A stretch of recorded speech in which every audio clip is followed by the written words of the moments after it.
Okay, Harry, thank you very much. It was a flash mob that turned into a flash fight, ruining some innocent fun for people at the IX Indoor Amusement Park on Saturday night. So what is being done to make sure the place is safe for you and your family in the future? Reporter Paul Orlowski has been checking into that all day. Well, Mark, they've got to, first of all, analyze what's going on. Police have just begun to sort through the very confusing situation that happened here. 12 departments actually ended up responding to this whole thing. Make no mistake, this is a very, very serious case, but it could have been, as we're learning, much more serious. Mr. Smith is not working currently. Otto Smith is the first of 3 men to face charges in connection with this rumble at the IX. Prosecutors say he was no innocent bystander. Police observed Mr. Smith going from a vehicle to the IX Center.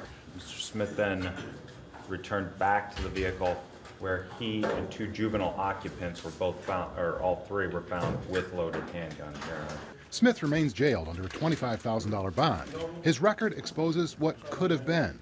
He's due in court in April on another case for carrying a concealed weapon. In the cell phone video, you can see girls fighting and wrestling on the floor. Sherwin Clark is the man seen in the video trying to break up the battle.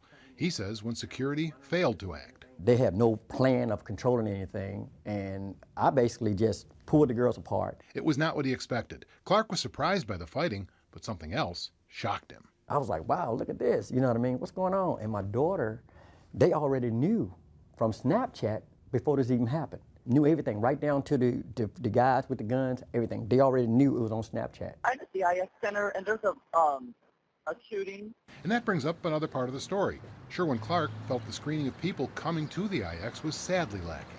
This from firsthand experience. They'll warn you down, and they'll say, well, what else you got on you? I was like, oh, that's a watch. That's probably what it is.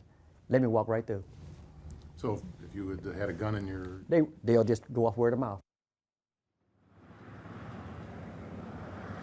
Now, lacking better security, Mr. Clark says he is not going to be coming back to the IX Center. He is not the only one with concerns. We talked to CPPA President Steve Loomis this afternoon at 5. He's going to point out some of the situations and some of the factors that he believes are coming together to create what happened here and make basically future incidents inevitable. Getting answers live at the IX, Paul Orlowski, Cleveland 19. Here in the Weather Center with Jason, not a bad